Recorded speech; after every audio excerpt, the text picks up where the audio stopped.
We're continuing our journey through problem 848. We've just completed part A, the perpetual method. Now we move on to the periodic method. And the periodic method, remember, we want to first track the units and then track the costs and kind of go from there. That helps to drive our journal entries and helps to drive our adjustments.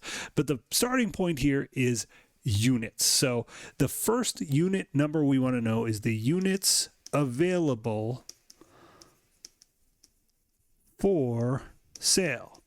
So our units available here are the beginning inventory plus the purchases, and the number we're looking for is if I didn't sell anything, how many units would I have, or what's the maximum units I could possibly sell, is another way of putting it.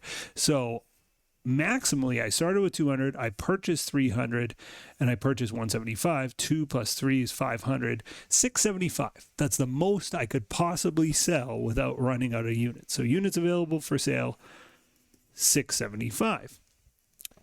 Now, my ending inventory is the next one to get, and in my questions I've been giving an ending inventory. I've said we counted our inventory and our ending inventory is 290. Some questions you'll just have to calculate it. You'll have to go, well, 500 minus 225 plus 175 minus 160 and figure out your ending inventory. In my question though, I've given it here, 290. So our ending inventory, units in ending inventory,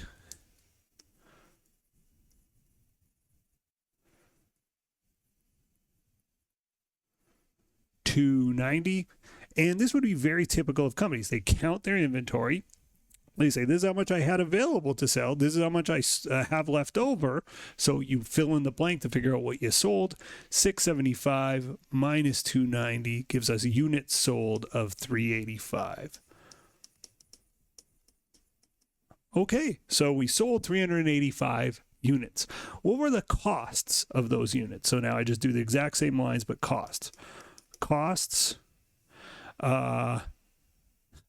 available for sale, cost of units available for sale. So cost of units available for sale, and that's just 200 times 40 plus 300 times 48 plus 170 times 5 times 52. I have those numbers here, 800, 14,4, and 9,100, or 8,000 rather, 14,4 and 9,100. So my cost of units available for sale, $31,500. My costs in ending inventory, or of ending inventory,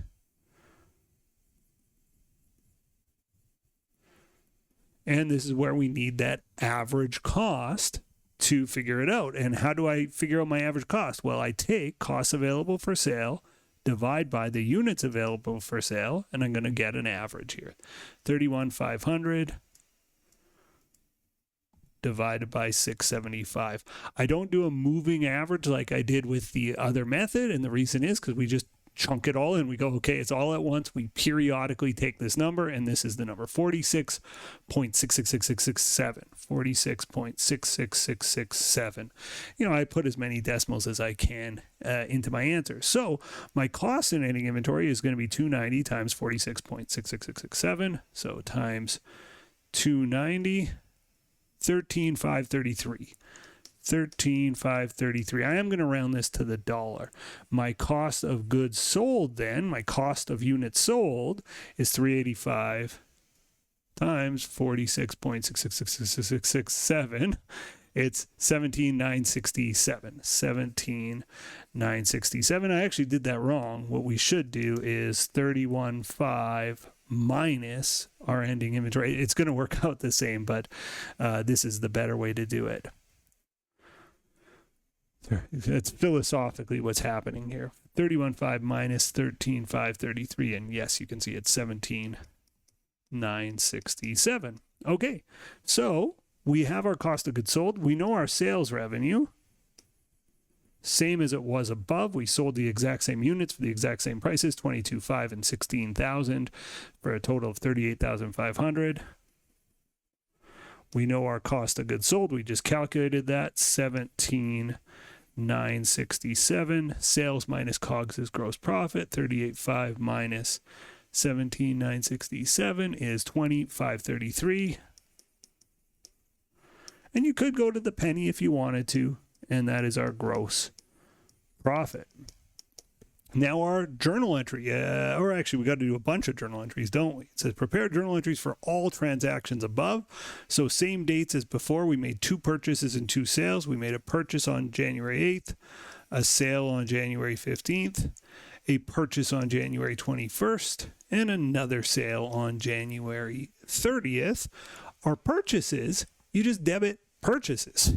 So you don't debit inventory, you debit purchases for $14,400. Credit accounts payable, $14,400. And where am I getting that 14.4? It's just the January 8th amount, 300 times 48. January 15th, you make a sale. And again, we don't touch inventory. We don't touch cost of goods sold, but we do have to do the first part of this, which is debit AR, credit sales revenue. Same amount, $22,500, because sales are not affected by inventory methods at all. January 21st, we make another purchase. So debit purchases, credit accounts payable for $9,100. And last but not least, January 30th, we sold $16,000 worth of product. Debit AR, credit sales rev, $16,000. Okay, so that's all of our entries. Fairly straightforward, but importantly, we haven't touched cost of goods sold. We haven't touched inventory. So we know we're kind of not done, right? I feel uneasy with these purchases accounts. They need to be closed. My inventory account has not been updated for any of these purchases or sales. Everything's out of date. So I adjust the accounts to where they need to be, and that's the January 31st entry. That's part C here. That's this one. It says prepare the month-end adjusting entry required on January 31st to update the inventory account and record cost of goods sold. So to update the inventory account, you debit inventory ending to where it needs to be, and cost and ending inventory $13,533. You debit COGS for the COGS amount, which is $17,967. You credit purchases to make it go to zero. This was a temporary holding account. 14,400 plus 9,100, 23,500. And you credit beginning inventory to make it go to zero, because we've adjusted. We said we want 13,533 to be in our inventory count. Well, I can't very well have the amount from beginning inventory sitting in there also, so I got to get rid of that. So the amount in our beginning inventory was 8,000, just right up there. So credit inventory for 8,000. I can see I've got 21,500 on the credit side, just eyeballing it. 13,533 plus 17,967. Yeah, 31,500 debits, 31,500 credits. I think I've done a good job here. Part B says, the bonus rather says, assume that the January 31st physical inventory account revealed 288 units, not 290. Redo the month-end adjusting entry. Okay, we have to kind of redo all of part 2. And the way you do it is you just go, okay, well, what would happen? So my units available was the same. My ending inventory is 288, and therefore I'm going to assume I sold 675 minus 288, 387. My costs available are still the same because I purchased things for the same prices.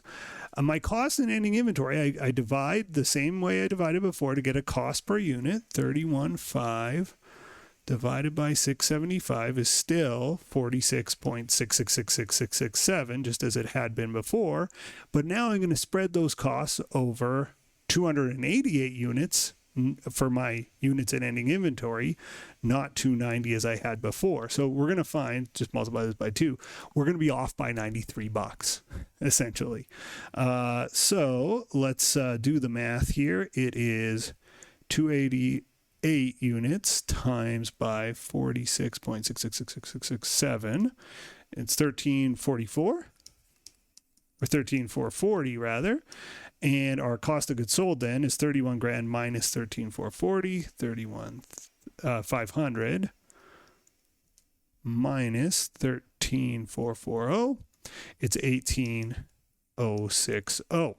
So what does that look like in terms of the journal entry? Obviously, our cost of goods sold, a little bit higher, $93 higher. Our ending inventory, a little bit lower, $93 lower. And that's all we have to do here is just adjust our cost of goods sold and ending inventory. So our cost of goods sold up by $93, so it's up to 18,060. Our ending inventory, where are you? Down by $93, down to 13,440. And what we find is that works, this is plus or minus 93. This one's plus 93. It just balances the same way. The purchases don't change, 23,500, and the inventory doesn't change. Our beginning inventory credit doesn't change. So we've reduced our ending inventory value. We've increased our cost of goods sold as a result of counting 2 fewer items, right? You go up to the shelf, there's 2 fewer items there.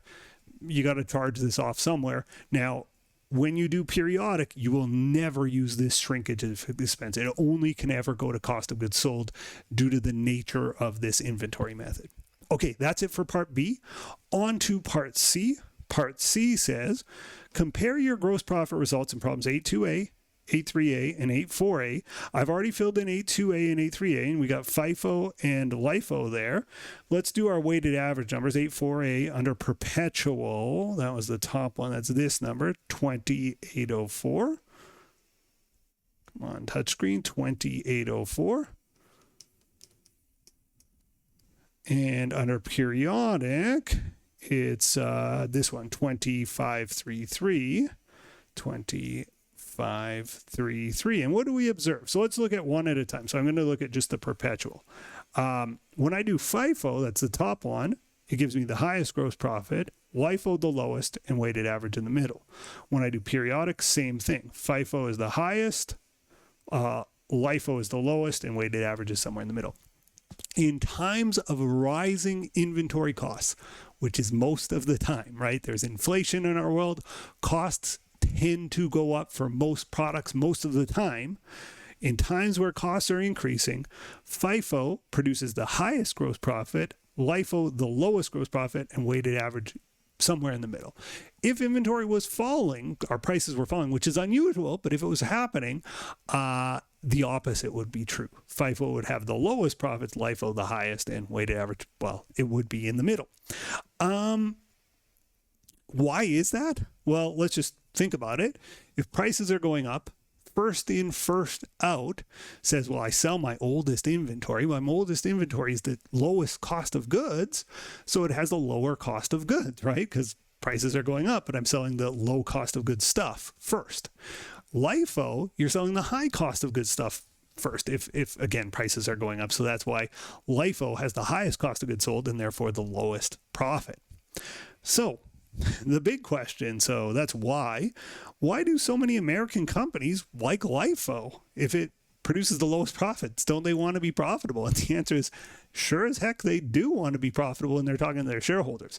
However, when they're talking to the IRS, they want to look as unprofitable as possible. So the reason LIFO remains popular in the US, even though I think it's not a great inventory method, is because it's a tax avoidance strategy, right? And it's legal. Like, it's nothing legal or illegal or unethical about it. I don't like it as an academic accountant, but it's legal tax avoidance. A lot of textbooks will tell you it's also to do with the matching principle. You know, our most recent sale should match our most recent cost. So there's a matching principle benefit. I think that's baloney. It's true, but the reason they do it is not because some high-minded matching principle thing. The reason companies do it is to avoid taxes. All right, that's it for part C. That's it for this bit on FIFO, LIFO, weighted average. In our next video, we'll do specific unit identification. So stay tuned for that one. Thanks for watching. I'll see you in the next video, and bye for now. The next video in our series is right up here, and if you want a supercut of all of the videos in this series, that's the one down below.